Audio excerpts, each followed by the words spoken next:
Женя, я остановлю sharing. И our next speaker is Sebastian Daschner, so I will switch to English. Hello, Sebastian, how are you? Hello, I'm doing well. Can you hear and see me?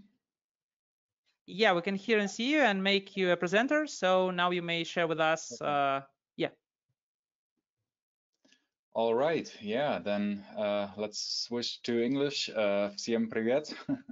And yeah, welcome to my part of the webinar, which is about efficient enterprise testing. And I was hoping that we could have something like a more interactive session, like an interactive webinar, where I mainly answer questions and anything that might be unclear when it comes to efficient enterprise testing. So I hope all of you did your homework and had a look at the material that was sent out there. So I have some resources online on my blog that I hope you can see that screen. You can extend the webcam if you want. So this is my blog with this video course and some article, depends on which format you would like to consume more, where I'm explaining like how to do this efficient enterprise testing part. And yes, now I would like to actually chat a little bit about that and have some interaction. So what you can do, first of all, please use the questions functionality in the platform to just type in your questions, or what you can also do, you can use the raise hand feature, and then I will bring you up to speak yourself, so you can share your voice and you can share your webcam as well if you like. Both is fine. If you don't like to speak in your voice, then you just type in the question into the chat. And this is for all the questions that you might have, and then I hope we will fill the next 40 minutes with some interesting content and everything that you might struggle with efficient enterprise testing, especially when it comes to Java. All right, so I hope this works for the question section. Otherwise, I hope that the moderators will just tell me in case there is a new question, and when something is I'm here to help you with that. Yes, then just shout at me and we can cover these. And in the meantime, until you get warmed up to ask some questions, and also again, you please use the raise hand feature if you want to be added to the panel, to the stage. As a first thing, I just want to like a little bit get started with some frequently asked questions that I get for the topic of efficient enterprise testing. So first of all, if you consume the material and if you look at the approaches that I typically tell my clients and enterprise projects that they should follow, then quite often it's being asked, why am I typically using just plain Java and plain JUnit testing frameworks and technologies? Because I typically just say, okay, please keep it as simple as possible. You can use some additional test frameworks, but you don't have to. And especially, you really have to take care whether your tests still run efficiently and still run fast. So as a first somewhat question, so why am I mainly using only JUnit and not some more sophisticated test frameworks? And for that reason, I just have this testing project. If you're wondering where that comes from, then just have a look into the material, and there it's linked. You can get all of the code online on GitHub, and you can have a look at that.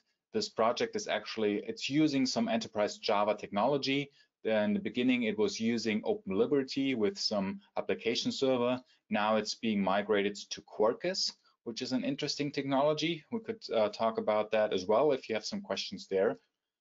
But then this typically is a test. In this case, it's a system test where I build my environment up locally, where I have a local system test environment consisting of my application and some database and some external system that I would like to test. And in this case, I just build up the test with, well, you see it, there is no magic, there is nothing else here. That is just a plain JUnit test. So this uses the JUnit 5 testing framework with nothing else. Why? In my case, this just runs really, really quickly, and it's built up in a way that, and you've seen this now if you consume the material, that does not start up the application each and every time when I'm running my test. So typically, and this is one of the biggest problems I have with most test technologies, they make it very easy to write the test. If you, for example, if you use Spring, then these Spring context tests, you know, these Spring test annotations and things like that, they build up your application and start up your application for you. But at first this sounds very nice, but I'm not a big fan of that. Why? Because it tangles the life cycle of your test environment with your actual test. So each and every time you run the test, it will start up a new environment, which initially sounds nice, but it just takes too long. So if I want to run the test and get the validation and verification whether everything works as expected, then I want this quick. I don't even want to wait 5 seconds or 10 seconds. That's too slow, because even if Spring or, you know, this Quarkus starts up very quickly, I want to get faster feedback to immediately see whether what I'm doing is working. And for that, and I've showed you this if you consume the material, so let's do it again. I have a local test setup that I start once in the beginning, and I can show you in the article how that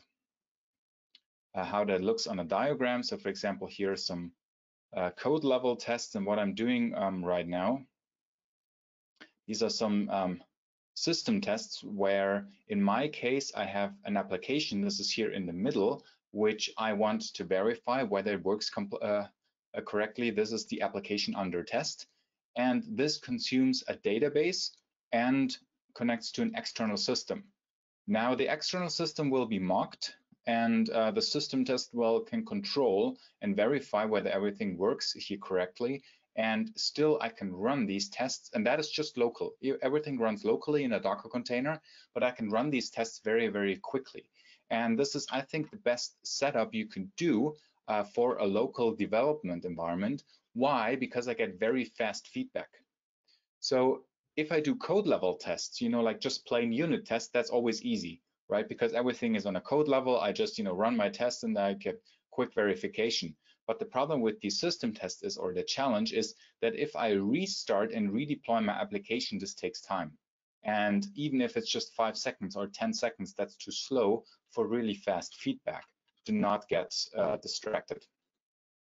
So what I do here, I build up this local environment where I run my application in a way where I can say, okay, actually I can access this application already. This runs on this local host port, where it gives me some information for the coffee orders that I have. And in this case, what I can do, I can say, okay, now please run these tests. And this should be no surprise if you watch the material. This is a system test that just connects against all of this. But as you can see, these tests run really quickly because they don't start up anything. I run no test framework besides JUnit. And these delegates that I'm building up here, these classes that I have, coffee order system, these are just, well, something like HTTP clients, but they immediately connect against this application that is already running. So in this way, I can run my tests really quickly, and I can do this again, and I can rerun the tests, and then I get fast verification whether everything works as expected. The second test actually takes a few seconds, but this is because if you watch the material, because of the business logic going on, and the business logic per se takes a few seconds, but not the test technology. So I get really fast feedback whether it works.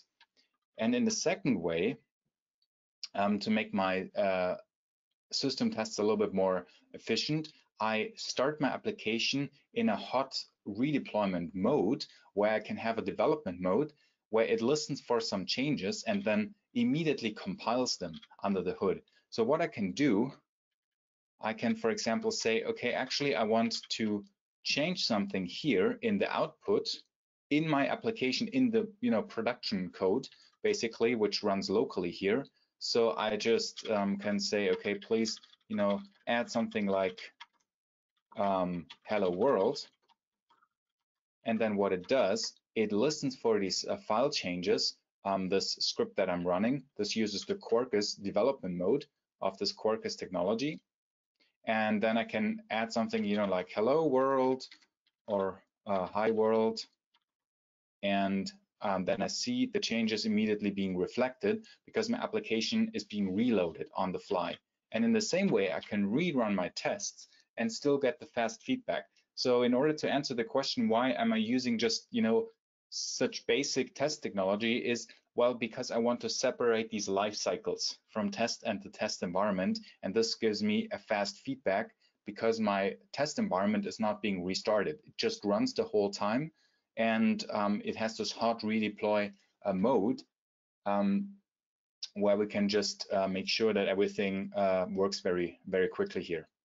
So with this, and this is a really nice way, I can get fast feedback even for system test environments. So this is something I covered, of course, in the article and in the video course as well. Do we already have some questions beyond this?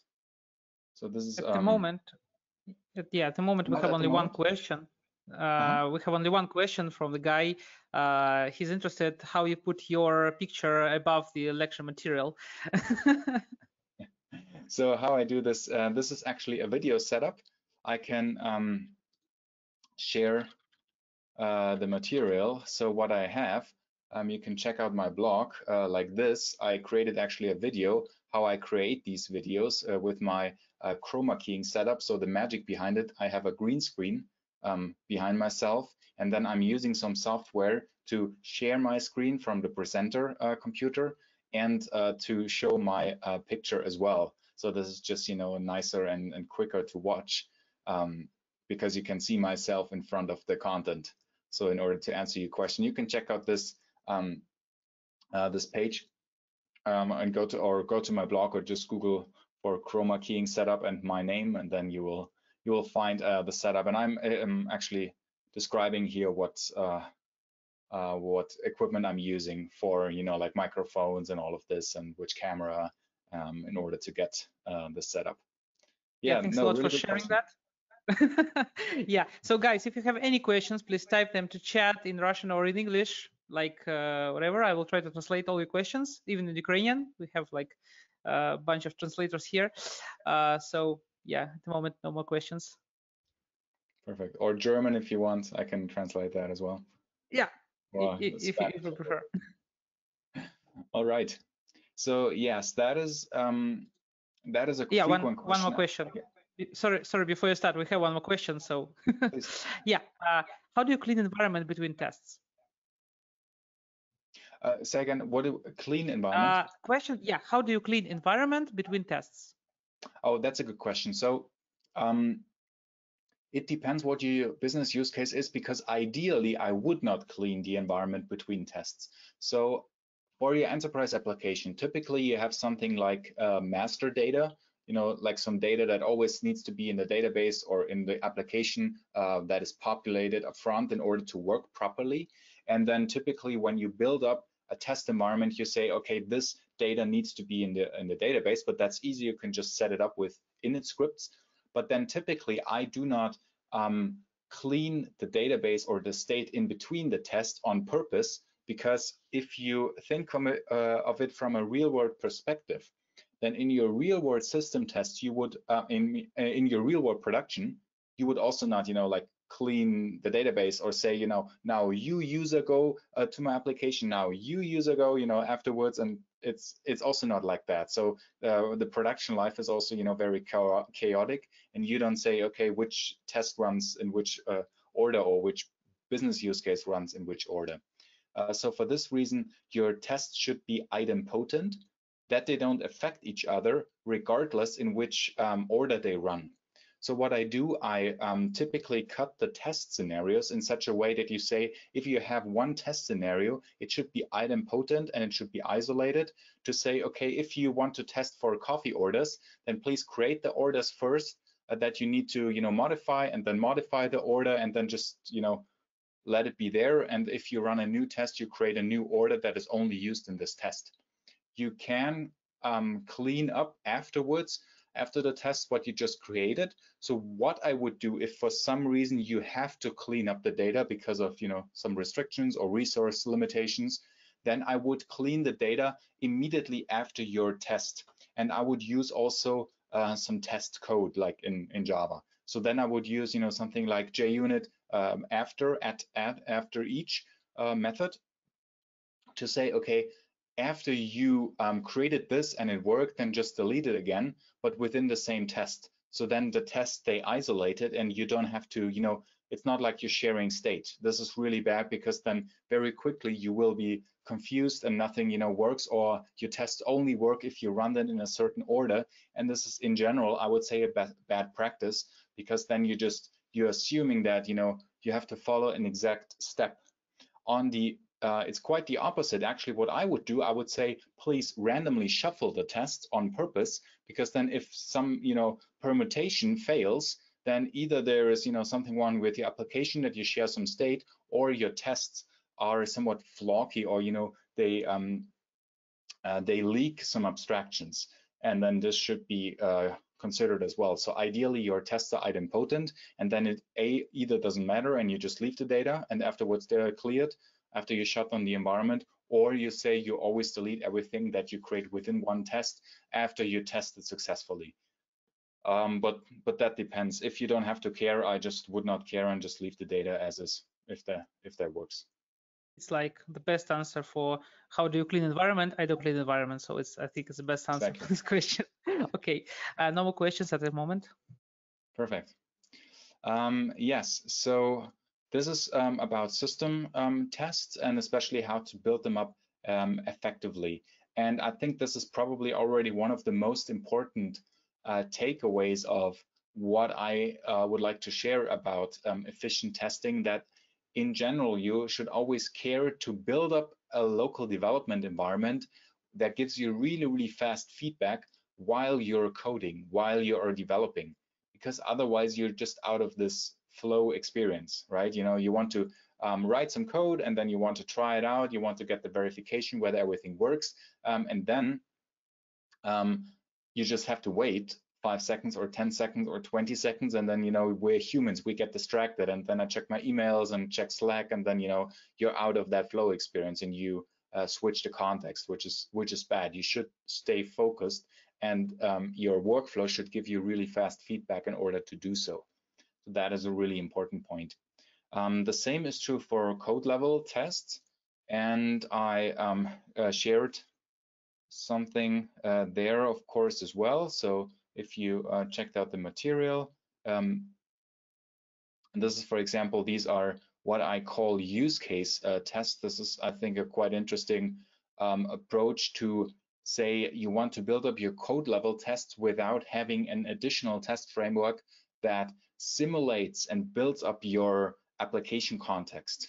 Again, like Spring tests would do, like some enterprise Java test frameworks would do. Quarkus has the same, like Quarkus test, which are test cases that basically fire up something like an embedded container, or like a simulated application context, and then they would wire up your beans, which sounds like a good idea, but again, it just runs slower than if you would just run everything with plain Java and plain JUnit.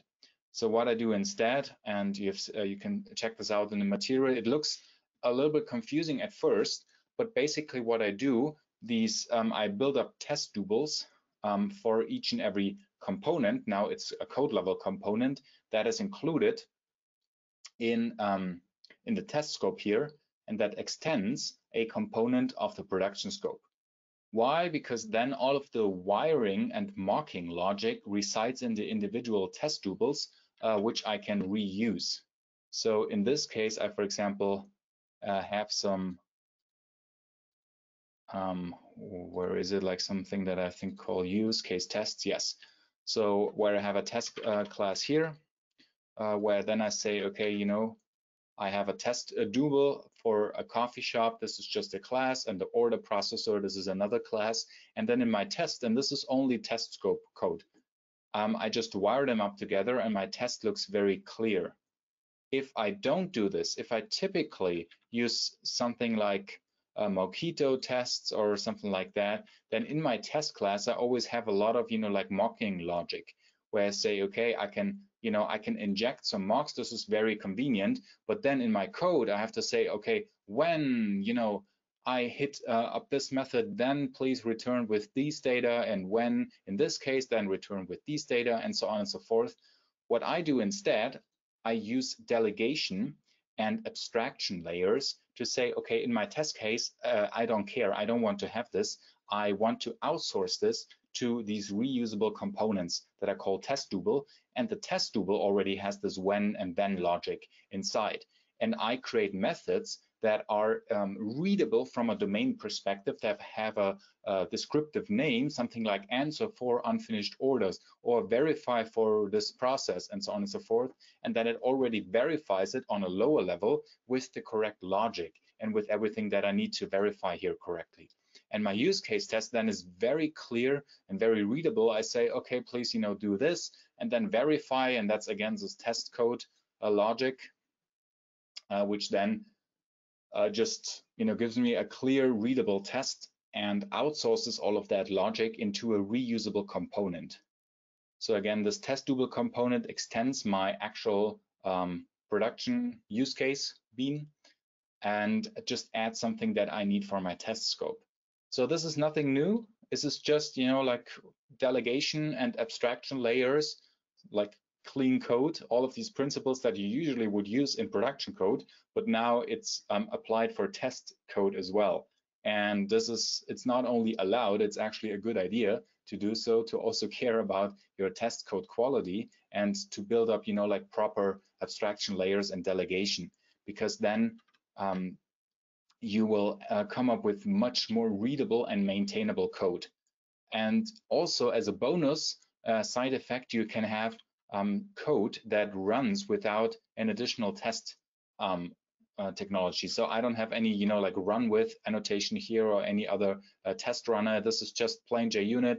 And I say, new instantiate new class. I don't need anything else here. And if I run this, then, I can run these tests and many other JUnit tests with no time. Like plain JUnit is really, really fast. You can run, at first you have some initialization time, but then you run hundreds of tests in milliseconds. It's really nice how fast this technology is. And then you can build up, a lot of use case tests that just verify very quickly what you want to have in your project. So this is another, I think, important takeaway that I shared here in this course and in this article series that you just should care about. And this is totally regardless of the technology. So it does not matter whether you use, this Quarkus technology, whether you use Spring Boot, whether you use something else. It's more about the approach to say, hey, I want to use proper test code quality. I want to, think about how I slice up my environments and all of these things. So that is, I think, kind of important to come up with a proper testing approach and to be efficient here on this side. All right, do we have some more questions regarding this topic? Yeah, I will turn on my camera so you will see me. Yeah, we don't have much more questions here in the chat, but I will try to ask questions from myself. So yes. Yeah, I like your example. Code is really much more cleaner when we use a lot of like Mockito stuff there, but it's really common thing that we have class and we have there a lot of test methods and we try to mock different parts or try to mock differently. How you would like do this case? In this case, I would come up with different descriptive methods that you say you extend this test double with different methods for different use cases. So either you say, okay, prepare or verify for this use case, verify for that, or if it's, if it has more permutations or if it's on a different domain object, then you can pass also some object to say, okay, verify for this thing that you pass as a parameter, and then you just, build it in into your verification, into your lower level Mockito, for example, or SRJ or whatever library you use for this. So this is what I would do then. But it's mostly about abstractions, you know, because it's very good how you ask the question. If you say, okay, if we have like different use cases, well, this is already the abstraction level that we should talk about, right? Then think from these use case perspectives and try to build it in as a descriptive, like a readable method or readable, you know, thing that you can invoke from this testable object. This is how I would start, because then naturally you end up with a usually very nice abstraction, like very readable and understandable, yeah, abstraction layer. Okay, yeah, that totally makes sense. Thank you. So guys, yeah, we're still waiting for your questions.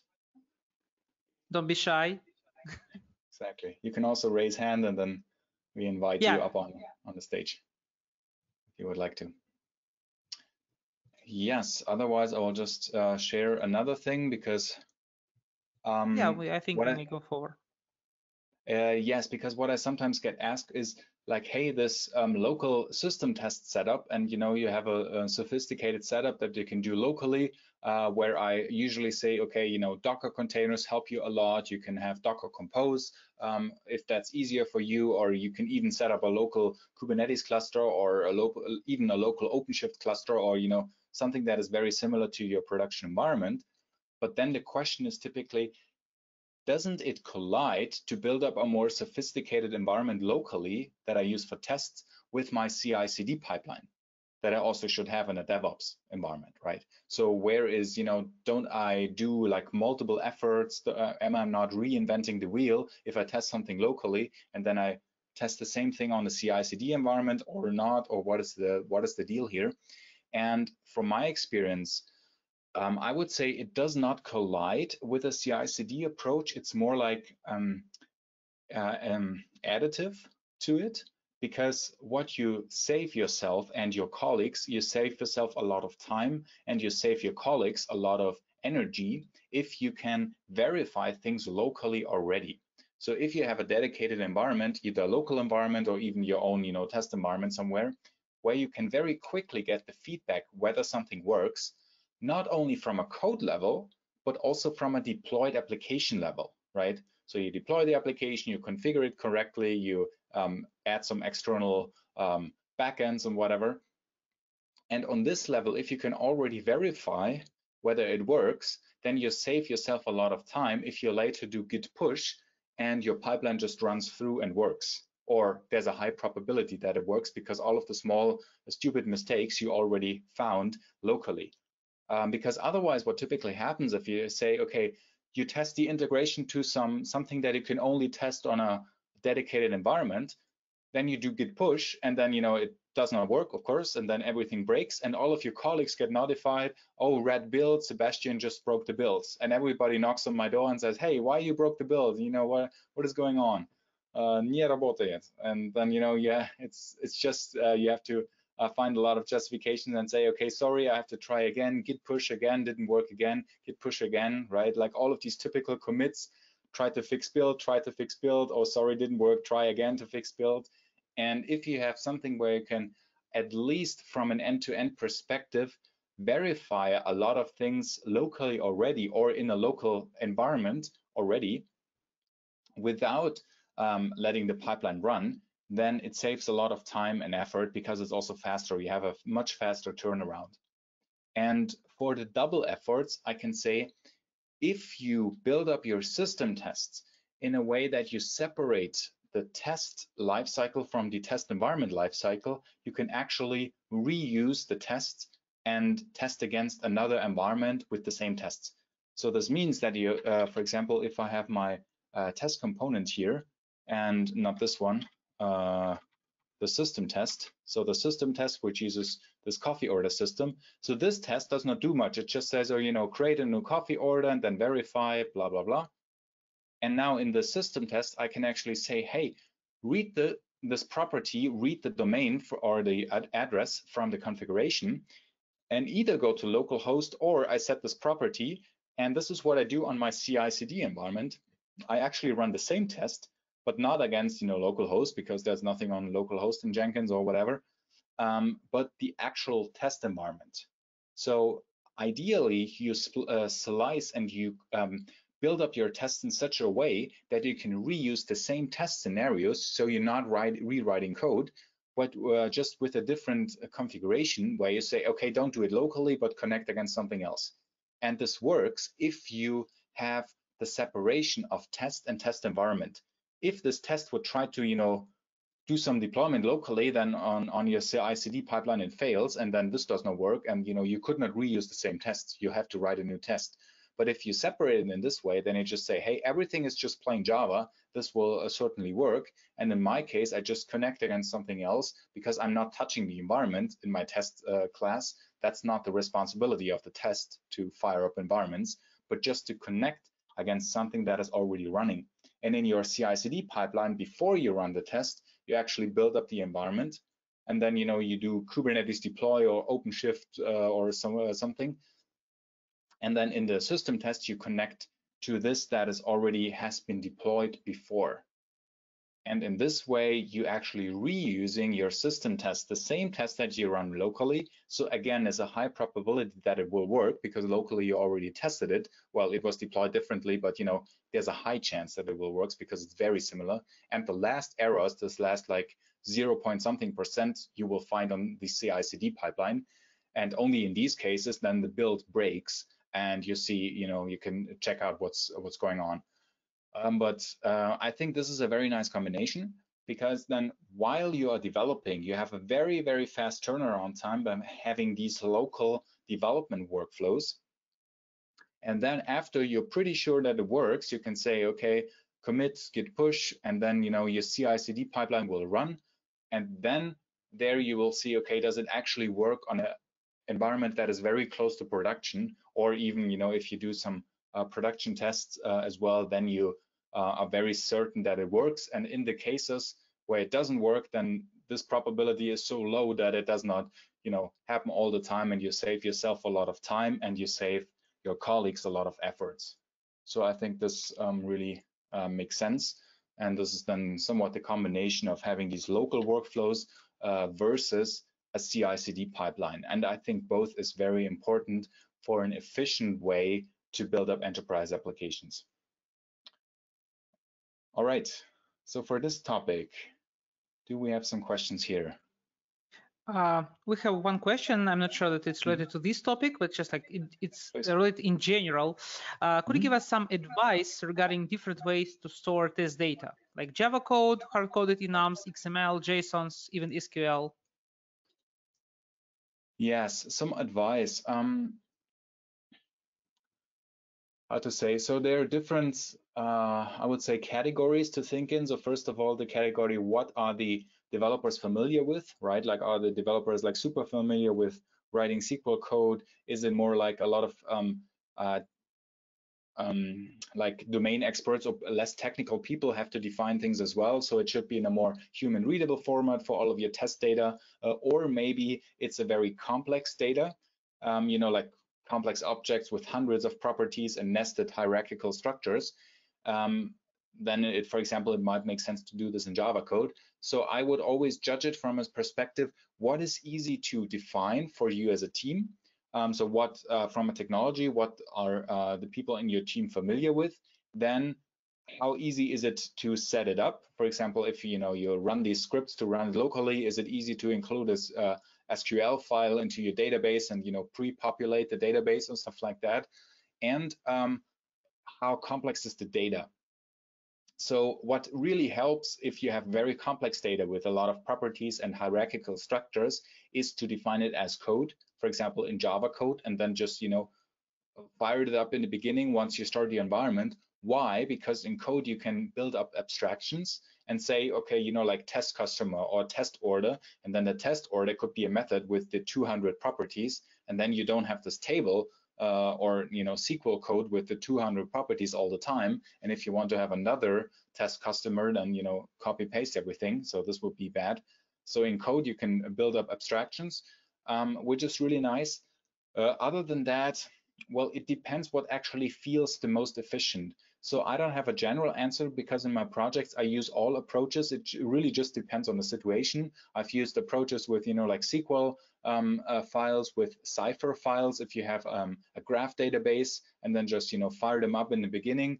Or even where you say it makes more sense from a domain perspective to actually specify everything as Java code, as like test code, and then in the beginning, when you run your test scenario, you just say, okay, make sure this my default things are populated, or just quickly create them. And usually this is very fast as well, because if you for example have some code where you just use the usual application interfaces, where you say, okay, I have a REST interface and then I create my customers via that, typically this is very fast, right? It's just an HTTP call with a few milliseconds, and then you can create a lot of stuff in no time. So this is usually also very pragmatic. So it's a really good question. I would say it depends on the situation, how complex your data is, what your technology looks like, what your test pipeline, like the scripts or however you build up this local workflow looks like, and yeah, just what makes sense in the situation from the technology and from what people are familiar with. This is what I would say. I actually have to look what my example project uses. I think I have some example SQL scripts here that are populated. Yes, load data SQL, where I say, okay, this is some like data that must be there in the database with different coffee types, and this will just be started in a SQL file once my application starts up. So then this is a combination of these, where just the application makes sure that this is there, but it will be loaded in the beginning.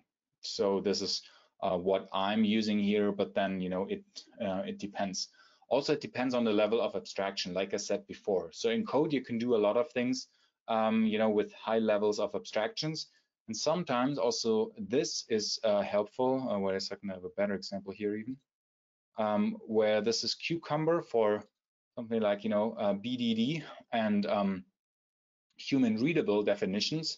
So this is a definition of to say, okay, please verify this in a readable way, where a non-technical person would say, oh, when I create an order with this from that, then this should happen. And this is basically the same. You can reuse this as code to say, okay, create new coffee order espresso, create new coffee order from here, from there, where you can type in human readable format what you want to have. So sometimes this makes sense, where you say you have a lot of, or you have some less technical or non-technical people on your team who are more domain experts, who think about the actual business domain, but not how to implement it, who maybe don't know Java. Then this type of format might be helpful as well.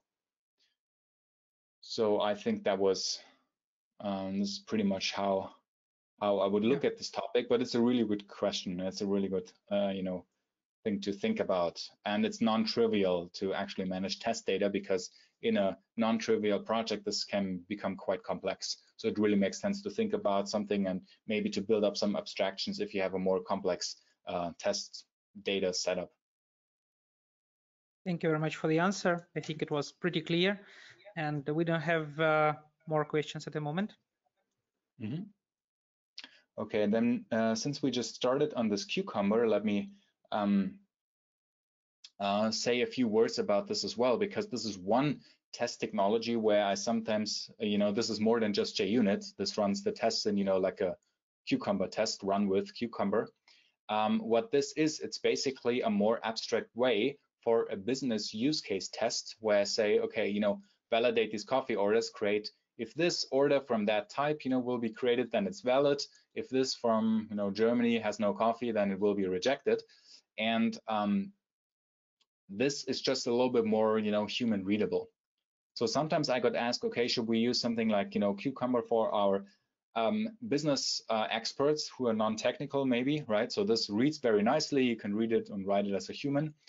But I would say, well, it also depends, because I was in project where this approach worked really well, where people said, okay, this is nice. I can define my test. I don't have to program. So this is just, like writing. But also I've been in projects and I've met non-technical people who were totally fine with reading, Java code, with reading things like this. where I'd say, okay, new order, coffee order system, create order, right? Because if you think about it, so imagine for a second that you cannot read Java code and that you don't know what this means. If you know your domain, if you're a business expert and you know what a coffee order is, you know what espresso, what Colombia is, you know what a valid order is. If you read this code, like order, new order, coffee order system dot create order, you might wonder why there's a weird brackets here and why there's the semicolon, this is a weird syntax. But if you're honest, well, actually, what is this supposed to do? It's probably going to create an order with espresso from Colombia, right? So my point here is I have people who are totally fine with reading this and sometimes even writing and, changing something like espresso to cappuccino, because it's just very obvious if you come up with readable test code in the beginning. And this is why I think it's so important to think about these delegations and abstraction layers to create readable code in the first place, but to make it such on a nice abstraction and so readable and so precise that actually non-technical people can read it, who don't know Java, who just say, okay, create order and then validate something or something like that, where you say, okay, what am I doing here?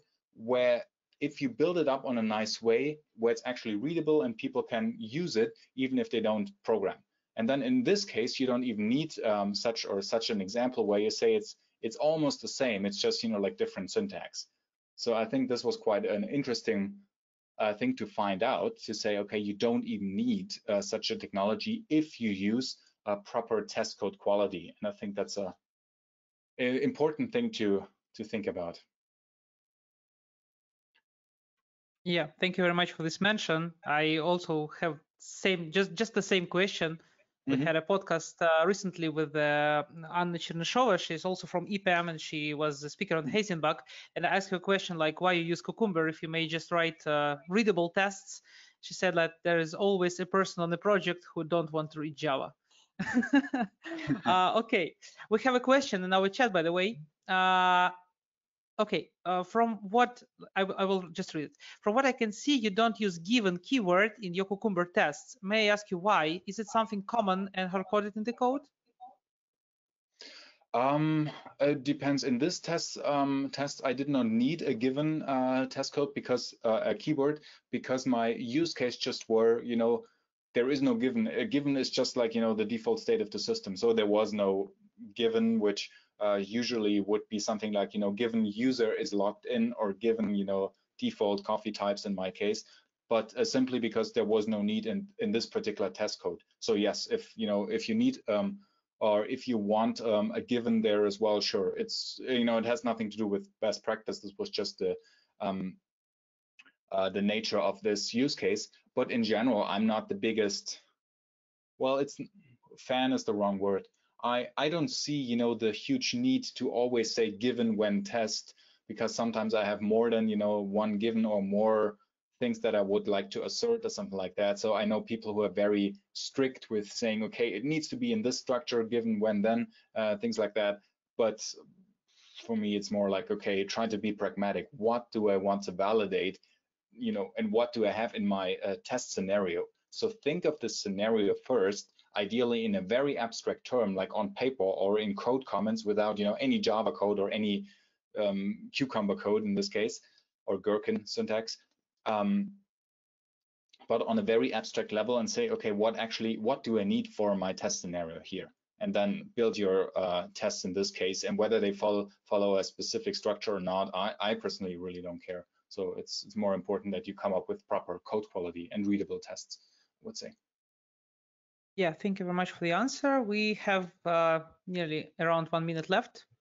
So if you want to say some conclusion, and then if there will be any questions. Yes, I do have a conclusion here, which you can read also on my article series if you want to have another look at that.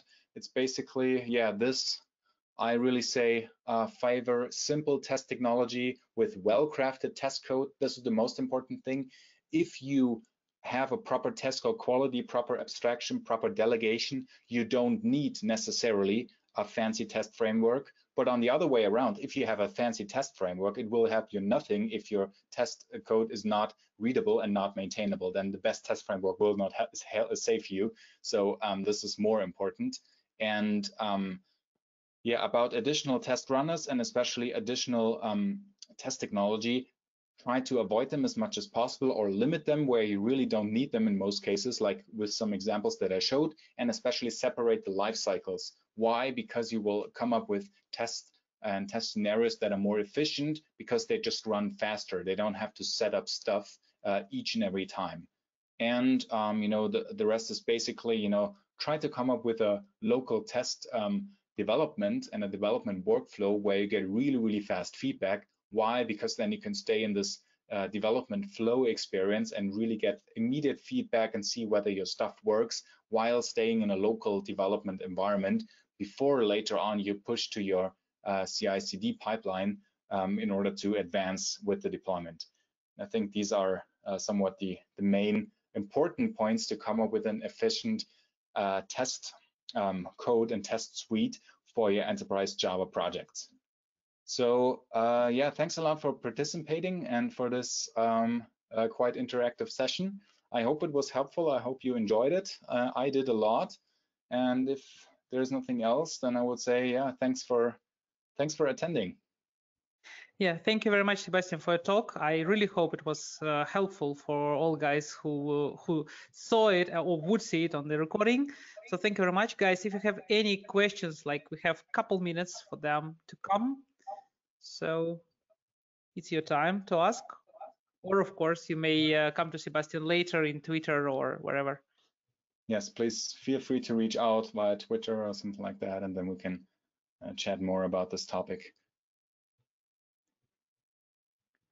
Okay, seems we don't have any more questions. So Sebastian, thank you again very much for joining our session. We'll for sure call you for later sessions and invite you if you don't mind. Yeah, thanks a lot for having me. Bye-bye. Thank you, bye. Okay, guys, I will switch back to Russian. Спасибо большое всем, кто был с нами. Спасибо всем, кто был с нами с самого начала. На этом наш марафон подходит к концу. Хочу напомнить, что запись нашего марафона, конечно же, будет, я даже камеру включу напоследок, запись нашего марафона будет с вами пошарена на канале, я уже постил в чатик ссылочку, поэтому ищите запись докладов там. Кроме этого, вам будет выслано обязательно follow-up письмо, где будет тоже несколько интересных материалов. Ну и, конечно же, у нас будет ссылочка на фидбэк, поэтому, пожалуйста, потратьте пару минут, зайдите и оставьте свои комментарии. Нам будет очень интересно их почитать, чтобы сделать наши марафоны в будущем интереснее и чтобы эти вебинары приносили большую пользу. От себя хочу сказать еще раз всем большое спасибо. Спасибо большое всем организаторам. I think we did a great job. И всем до встречи. Всем пока-пока.